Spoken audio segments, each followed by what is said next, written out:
नमस्कार, आप देख रहे हैं कैपिटल टीवी बिहार। मैं हूं आपके साथ सृष्टि शाह। बिहार की राजनीति में इन दिनों एक सीट पूरे राज्य की सियासत का केंद्र बन गई है। बांकीपुर विधानसभा उपचुनाव को लेकर राजनीतिक दलों ने पूरी ताकत झोंक दी है, लेकिन इस सबके बीच सबसे ज्यादा चर्चा नेता प्रतिपक्ष तेजस्वी यादव के यूरोप दौरे की हो रही है।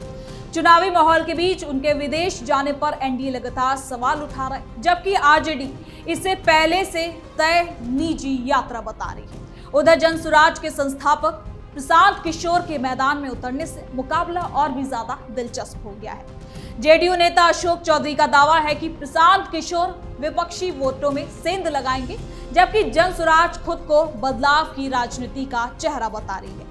ऐसे में सवाल उठ रहे हैं कि क्या बांकीपुर का ये उपचुनाव बिहार की राजनीति में नए समीकरण लिखेगा या फिर पुराने दल ही अपनी पकड़ को कायम रखेंगे। तो चलिए जरा विस्तार से जानते हैं क्या है ये पूरा मामला। बांकीपुर में सियासी महासंग्राम, तेजस्वी के विदेश दौरे पर बवाल, चुनाव के बीच यूरोप क्यों गए तेजस्वी, प्रशांत किशोर ने बढ़ाई टेंशन। बिहार की राजनीति में इन दिनों बांकीपुर विधानसभा उपचुनाव सबसे बड़ा राजनीतिक केंद्र बना हुआ है। ये सिर्फ एक सीट का चुनाव नहीं माना जा रहा, बल्कि इससे आने वाले विधानसभा चुनावों से पहले सभी दलों की ताकत और रणनीति की परीक्षा के तौर पर देखा जा रहा है। इसी बीच राष्ट्रीय जनता दल के नेता और विधानसभा में नेता प्रतिपक्ष तेजस्वी यादव के यूरोप दौरे ने राजनीतिक बहस को और ज्यादा तेज कर दिया है। एक और आरजेडी इसे पहले से तय निजी कार्यक्रम बता रही है, वहीं दूसरी ओर एनडीए इसे चुनावी जिम्मेदारियों से दूरी बताकर सवाल उठा रहा है। इसी बीच जेडीयू के वरिष्ठ नेता और बिहार सरकार के मंत्री अशोक चौधरी ने भी बड़ा राजनीतिक दावा करते हुए कहा कि जनसुराज के संस्थापक प्रशांत किशोर इस चुनाव में विपक्षी वोटों का बंटवारा करेंगे और इसका सबसे ज्यादा नुकसान आरजेडी को ही होगा। बांकीपुर विधानसभा सीट लंबे समय से बिहार की प्रतिष्ठित सीटों में गिनी जाती है। पटना शहर के बीचों बीच स्थित ये क्षेत्र राजनीतिक रूप से काफी खास माना जाता है। यहाँ का चुनावी नतीजा केवल एक विधायक तय नहीं करता, बल्कि राजधानी की राजनीतिक दिशा और जनता के मूड का भी संकेत देता है। इस बार ये चुनाव इसलिए खास है क्योंकि पहली बार चुनावी रणनीतिकार के रूप में देश भर में पहचान बनाने वाले प्रशांत किशोर खुद चुनावी मैदान में उतर चुके हैं। आपको बता दें कि प्रशांत किशोर ने चुनाव लड़ने का ऐलान करते हुए कहा कि केवल एक सीट का चुनाव नहीं, बल्कि बिहार की राजनीति में बदलाव की शुरुआत है। उनका कहना है कि जनता अब पारंपरिक राजनीति से आगे बढ़कर विकास, शिक्षा, रोजगार और स्वास्थ्य परिवर्तन के मुद्दों पर वोट देना चाहती है। जनसुराज लगातार यही संदेश देने की कोशिश कर रही है कि वो बिहार की राजनीति में तीसरा विकल्प बनकर उभरना चाहती है। इसी बीच तेजस्वी यादव के यूरोप दौरे की खबर भी सामने आई। बताया गया कि वो अपने परिवार के साथ पर्सनल यात्रा पर विदेश गए हुए हैं। हालांकि आरजेडी की ओर से ये भी कहा गया कि ये दौरा पहले से ही तय था और इसका चुनावी तैयारियों पर कोई असर भी नहीं पड़ेगा। पार्टी के नेताओं का कहना है कि संगठन पूरी तरह से सक्रिय है और चुनाव प्रचार तय कार्यक्रम के मुताबिक ही जारी रहेगा। लेकिन सत्ता पक्ष ने इस मुद्दे को तुरंत राजनीतिक बहस का विषय बना दिया है। आपको बता दें कि बीजेपी और जेडीयू नेताओं ने सवाल उठाया कि जब बांकीपुर जैसा खास उपचुनाव सामने है, तब विपक्ष के सबसे बड़े नेता का विदेश दौरे पर जाना क्या संदेश देता है। उनका कहना है कि चुनावी समय में नेता को जनता के बीच होना चाहिए, ना कि विदेशी यात्रा। इस पर राजनीतिक जानकारों का भी मानना है कि किसी भी बड़े चुनाव के दौरान शीर्ष नेताओं की मौजूदगी कार्यकर्ताओं में मनोबल बढ़ती है। ऐसे में तेजस्वी यादव की गैर मौजूदगी पर स्वाभाविक रूप से चर्चा होना भी तय था। हालांकि ये भी सच है कि किसी नेता की निजी यात्रा को केवल राजनीतिक नजरिए से देखना ही उचित माना जाता है, नहीं माना जाता। इसलिए इस मुद्दे पर राजनीतिक दल अपने अपने नजरिए से बयान दे रहे हैं। इसी दौरान बिहार सरकार के मंत्री अशोक चौधरी ने एक और बड़ा दावा किया। उन्होंने कहा कि बांकीपुर उपचुनाव में प्रशांत किशोर विपक्षी वोटों को काटेंगे। उनके मुताबिक जनसुराज का उम्मीदवार एनडीए के वोटों में नहीं, बल्कि आरजेडी और कई विपक्षी दलों के वोट में सेंध कर सकता है। अशोक चौधरी का कहना है कि इसका सीधा फायदा एनडीए उम्मीदवारों को मिलेगा। जो हम बोल रहे हैं, जो आप बातें नहीं सुन रहे हैं, प्रशांत किशोर कर रहे हैं, हम कह रहे हैं नीति नवीन, आप कह रहे हैं प्रशांत किशोर, वो कह रहे हैं नीतीश कुमार को धोखा दिया। कौन? अरे छोड़िए ना, ये सब तो अपना दुकान चलाने के लिए कुछ बोलते हैं, उसमें कहाँ मथा लगाने जा रहे हैं। हम जो बात कर रहे हैं, आप अपना एजेंडा सेट कर रहे हैं, कहीं लड़ाई में नहीं है।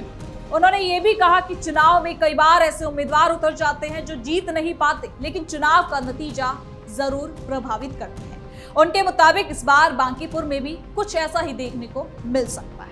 हालांकि जनसुराज ने इस पूरे बयान को पूरी तरह से खारिज कर दिया। पार्टी नेताओं का कहना है कि उन्हें किसी का वोट काटने के लिए नहीं, बल्कि चुनाव जीतने के लिए जनता मैदान में उतार रही है। उनका दावा है कि बिहार की जनता पारंपरिक राजनीतिक दलों से निराश हो चुकी है और अब नई राजनीति को मौका देना चाहती है। आरजेडी की ओर से इस पूरे मामले पर प्रतिक्रिया आई है। पार्टी नेताओं का कहना है कि चुनाव अभी बाकी है और नतीजे आने से पहले किसी को भी जीत या हार का दावा नहीं करना चाहिए। उनका कहना है कि बांकीपुर में आरजेडी पूरी मजबूती के साथ चुनाव लड़ रही है और कार्यकर्ता लगातार जनता के बीच पहुंच रहे हैं। इसी पर राजनीतिक जानकारों का भी कहना है कि बांकीपुर उपचुनाव में मुकाबला त्रिकोणीय होता दिखाई दे रहा है। एक तरफ एनडीए है, दूसरी तरफ आरजेडी और तीसरी तरफ जनसुराज अपनी राजनीतिक जमीन मजबूत करने की कोशिश कर रही है। ऐसे में वोटों का बंटवारा किस दिशा में होगा, ये चुनाव का सबसे बड़ा सवाल बन चुका है। आपको बता दें कि प्रशांत किशोर के चुनाव मैदान में उतरने से इस सीट पर मीडिया और राजनीतिक दलों की नजर भी ज्यादा टिक गई है। पिछले कई सालों से वो अलग अलग राज्यों में चुनावी रणनीति तैयार करने के लिए जाने जाते थे। अब पहली बार वो खुद जनता से वोट मांग रही है और यही वजह है कि इस चुनाव को उनके राजनीतिक भविष्य की पहली बड़ी परीक्षा भी माना जा रहा है। इसके साथ ही बांकीपुर का चुनाव केवल स्थानीय मुद्दों तक सीमित नहीं रहेगा। यहाँ राज्य की राजनीति, नेतृत्व, विपक्ष की रणनीति और नए राजनीतिक विकल्प जैसे कई सवाल एक साथ जुड़े हैं और यही वजह है कि हर बयान और हर राजनीतिक गतिविधि चर्चा का विषय बन रही है। एनडीए की रणनीति साफ दिखाई दे रही है। गठबंधन इस चुनाव को सरकार की उपलब्धियों के आधार पर लड़ना चाहता है। विकास कार्य, कानून व्यवस्था, बुनियादी ढांचा और सरकारी योजनाओं को प्रमुख मुद्दा बनाया जा रहा है। वहीं विपक्ष महंगाई, बेरोजगारी और कई जनहित के मुद्दों को लेकर सरकार को घेरने की कोशिश में है। अब जनसुराज का पूरा अभियान व्यवस्था परिवर्तन के संदेश पर आधारित है। प्रशांत किशोर लगातार ये दावा कर रहे हैं कि बिहार को नई सोच और नए नेतृत्व की जरूरत है। उनका दावा है कि अगर जनता उन्हें मौका देती है तो वो राजनीति की कार्यशैली बदलने की भी कोशिश करेंगे। दूसरी ओर आरजेडी के सामने सबसे बड़ी चुनौती अपने पारंपरिक वोट बैंक को एकजुट बनाए रखने की है।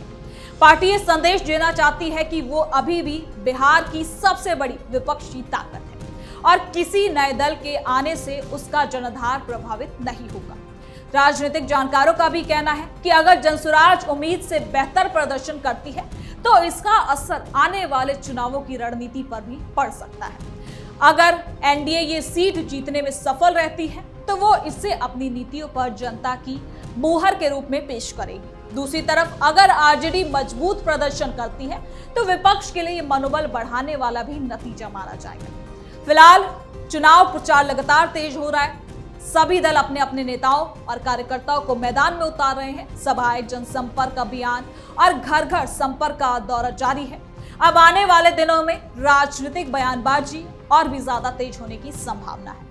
तेजस्वी यादव के यूरोप दौरे को लेकर सवाल उठ रहे हैं। अशोक चौधरी का वोट काटने वाला बयान, प्रशांत किशोर की चुनावी चुनौती और आरजेडी की रणनीति, इन सभी घटनाओं ने बांकीपुर उपचुनाव को आम चुनाव से कहीं ज्यादा खास बना दिया है। अब सबकी नजर मतदान और उसके बाद आने वाले नतीजों पर टिकी हुई है। ये चुनाव केवल एक सीट का फैसला नहीं करेगा, बल्कि ये भी संकेत देगा कि बिहार की राजनीति में पारंपरिक दलों की पकड़ कितनी ज्यादा मजबूत है, नए राजनीतिक विकल्प को जनता कितना समर्थन देती है और विपक्ष अपनी रणनीति को किस तरह से आगे बढ़ाता है। इसलिए बांकीपुर उपचुनाव के नतीजों का इंतजार सिर्फ राजनीतिक दल ही नहीं बल्कि पूरे बिहार की राजनीतिक हलचल पर नजर भी रखी जा रही है। तो फिलहाल के लिए इस खबर में इतना ही। देखते रहिए कैपिटल टीवी बिहार।